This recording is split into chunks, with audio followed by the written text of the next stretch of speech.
Good morning, class. Myself, Mrs. Monica Parit. Welcome to Science class, Standard 7, Chapter number 4, Nutrition in Plants and Animals, or Nutrition in Living Organisms.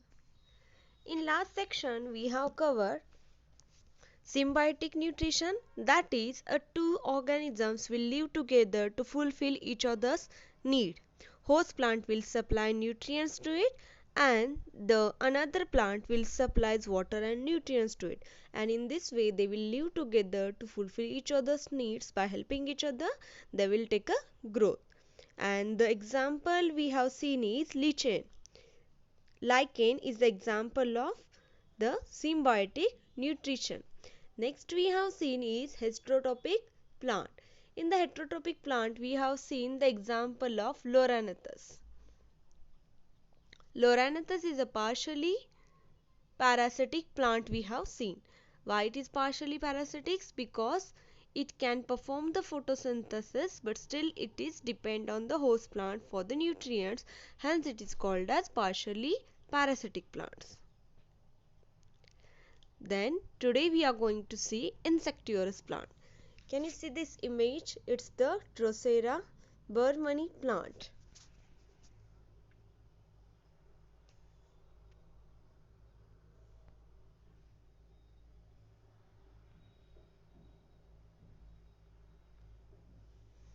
This plant is called as Drosera burmani. See, we have already know that some plants feed on insect for obtaining their nutrients. So, these insectivorous plants are generally grow in the soil and water where there is a deficiency of nitrogen compound, and to create their proteins, the plants need the nitrogen. The plant body of the Drosera burmani has a flower-like appearance. You can see in the image, it's the flower-like appearance, look like a flower. It grows close to the ground and the leaves are attractively pink or red color with the hair at the margin. Hair at the margin, you can see this needle like structure or thread like structure are nothing but hair at the margin.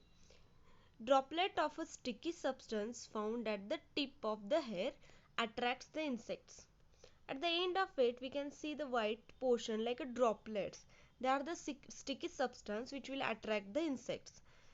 The scientist Johann Burmani identified this plant in Sri Lanka in the year 1737. Hence, these plants will be named after him. So, what's the highlight you have to remember from this is the Drosera burmani is the insectivorous plants. How it is feed on the insects? These small, these are attractively colored, and these are the sticky droplets on the margin of these leaves will attract the insect, and once these insects will come inside, it will stick to the flower and they can feed on these insects. And why they are feeding themselves on insect? Because to cover the deficiency of nitrogen as they grow on the water and near to the ground. After that, we have one question and you use your brain power. Why does the pitcher plant feed on insect even though it produces the food by photosynthesis? So answer you can write for this. Pitcher plant grows in the soil that is deficient on nitrogen. Plant will require nitrogen for building up the proteins. To overcome this problem, pitcher plant feed on insect. You can also find this answer over here.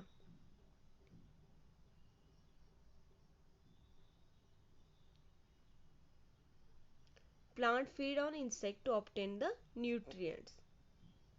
They grow in the soil and water where deficiency of a nitrogen compounds are there, and to fulfill that need of nitrogen they feed themselves on insect.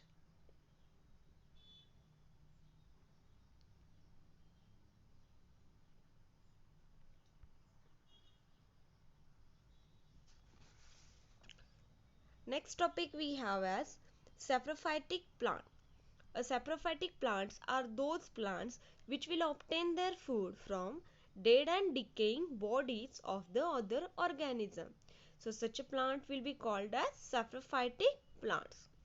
Now various types of fungi like a mushroom and yeast are saprophytic. They belongs to the category of saprophytic because they feed themselves on dead and decaying matter of other organism.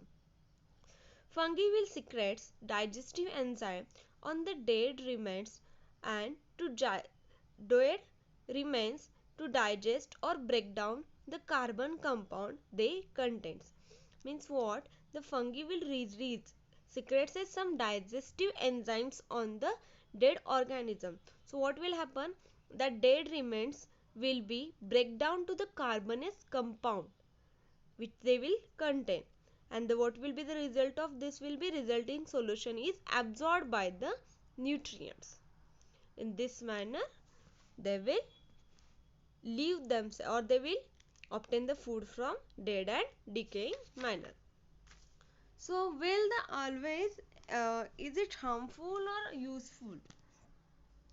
The answer for this is food will get spoiled due to some fungi. As we know that will be grow on the bread and chapati we have found in our house. So they are the harmful one. But some fungi, and this is the fungi which belongs to the, they will cause the disease and illness, while some fungi have the medicinal properties as well. Yeast and some mushroom are useful. So as we know that yeast is used in fermentation process for the making the bread, and the mushroom is rich source of iron and vitamin. So you can write as yeast and mushroom are useful, whereas some fungi are harmful, like they grow on the bread and chapati and they are spoiling the food.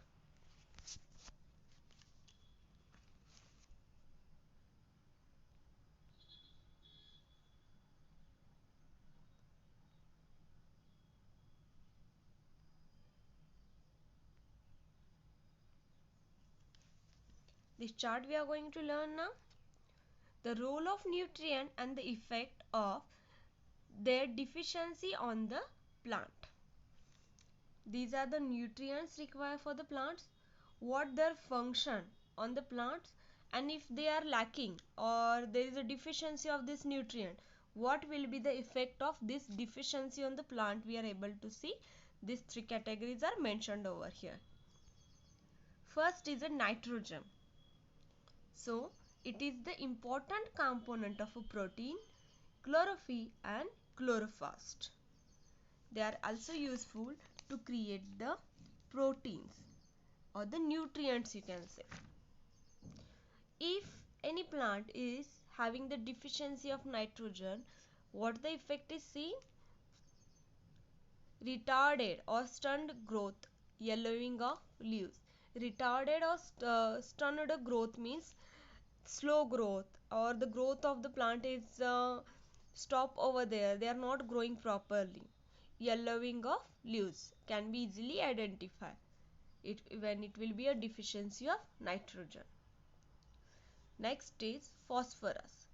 Phosphorus function is to convert the light energy into the chemical energy, and if there is a deficiency, we found the result as early leaf falls, mean the leaves will fall early. Late flowering, they will not bloom the flowers easily or early.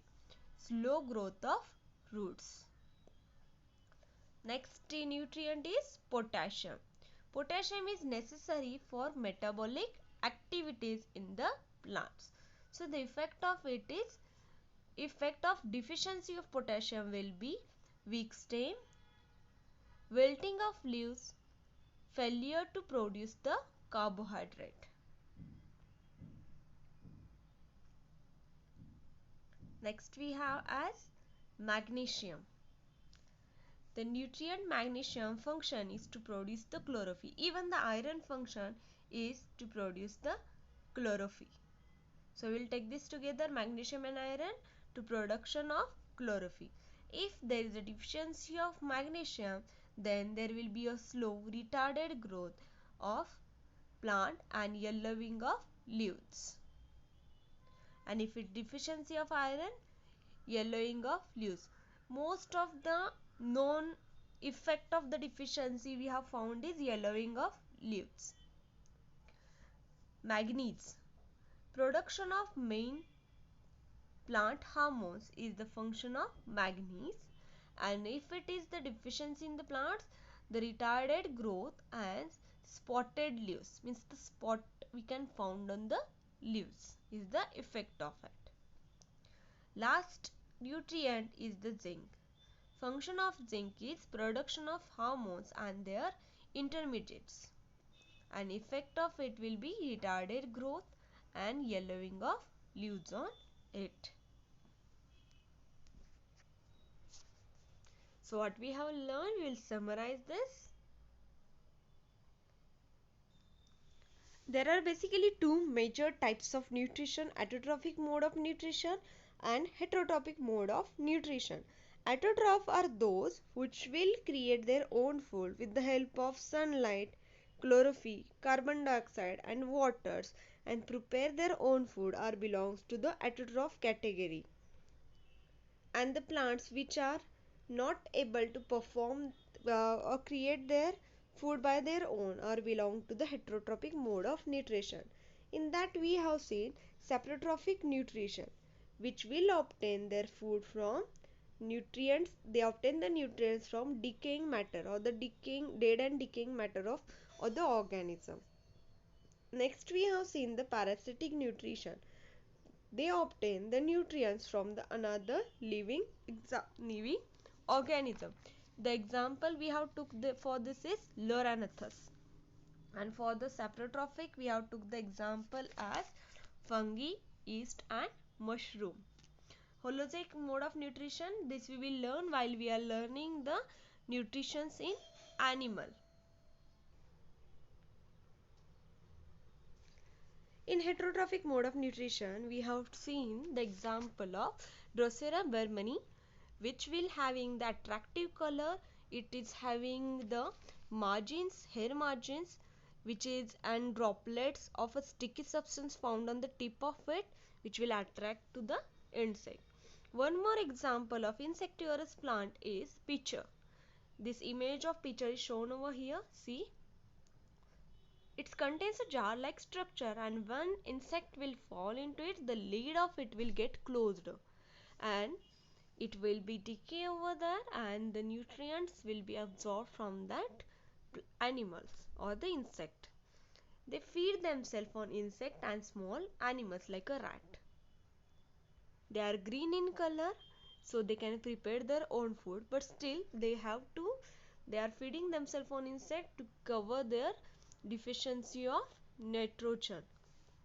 So which mode they belong, as they can create their food also and they feed themselves of insect also. So they belongs to the mode of nutrition is mixotrophs, but it is not in your textbook mixotroph. Just you have to mention this plant into the insectivorous plants. Exercise for you is find some more mixotrophic organisms.